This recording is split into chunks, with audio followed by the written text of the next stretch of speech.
Des lignes à tomber, un V6 biturbo de 630 chevaux. La MC20 incarne depuis 2020 le renouveau sportif de Maserati. Mais sur le marché de la supercar, la bataille est féroce face aux Porsche, McLaren ou Lamborghini. Alors l'italienne se décline aujourd'hui dans une version plus affûtée qui ne s'appelle plus MC20, allez comprendre, mais GT2 Stradale. Et si c'était la Maserati la plus excitante depuis la légendaire MC12. L'ADN de Maserati, c'est la compétition. C'était la F1 avec Fangio dans les années 50 et bien sûr la MC12 GT1 au début des années 2000. Cette nouvelle GT2 Stradale en est l'héritière. Elle a été développée en parallèle de la MC20 de course.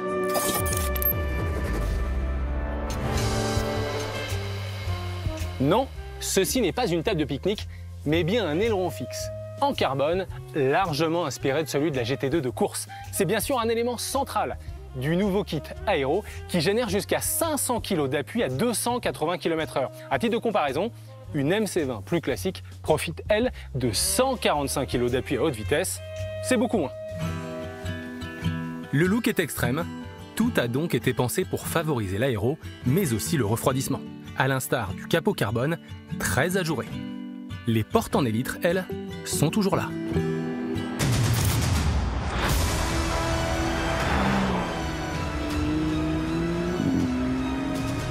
Alors juste derrière moi, en centrale arrière, on retrouve le V6 3 litres biturbo maison, le fameux V6 Nettuno.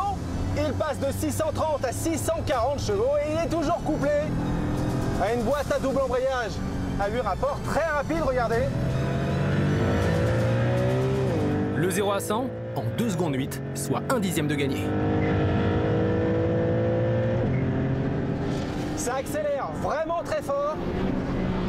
Ce V6, il a une sacrée allonge pour un bloc suralimenté et surtout un bel effet turbo à l'ancienne. Vous savez, un peu comme si vous tiriez sur un élastique. Grâce à sa monocoque en carbone, cette Stradale pèse 1365 kg.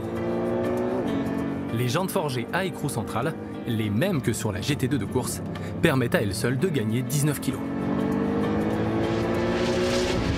Plus d'aéro, moins de poids. Ah forcément, ça change tout. La voiture est plus maniable, plus agile.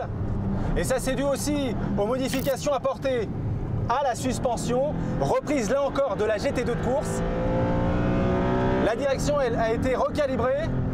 Elle est vraiment très précise.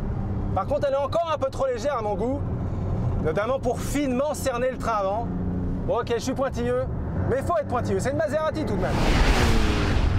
Les nouveaux freins carbone céramique, signés Brembo, participent eux aussi à la baisse de poids. Et tout ça rend bien sûr cette Maserati très efficace sur circuit. D'autant plus avec le pack compétition optionnelle qui comprend les pneus semi-slick, le différentiel arrière piloté et un nouveau mode Corsa Evo qui permet de plus finement paramétrer les interventions des aides électroniques. Résultat, plus de plaisir. Et le plaisir dans une italienne, croyez-moi, c'est quelque chose.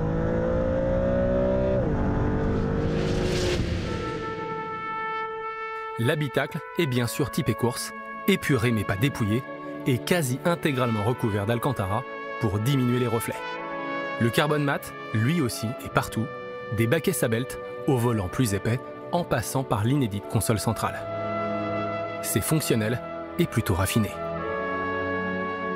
Faite pour la piste, mais pas si radicale cette Maserati, la preuve à l'intérieur, où cohabitent un extincteur ou des harnais 4 points, comme en course, avec un chargeur sans fil pour smartphone, juste ici.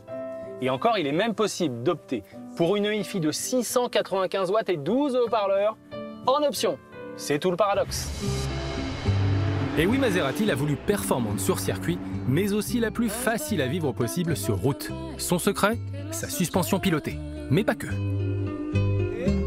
En mode GT, le mode par défaut, elle est étonnamment confortable, cette GT2, ce qui ne la cantonne pas uniquement à une utilisation sur circuit.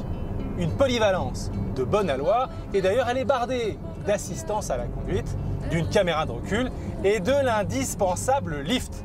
juste ici sur le volant, qui permet de surélever le train avant pour franchir les Dodanes sans dommage. Une vraie citadine cette italienne.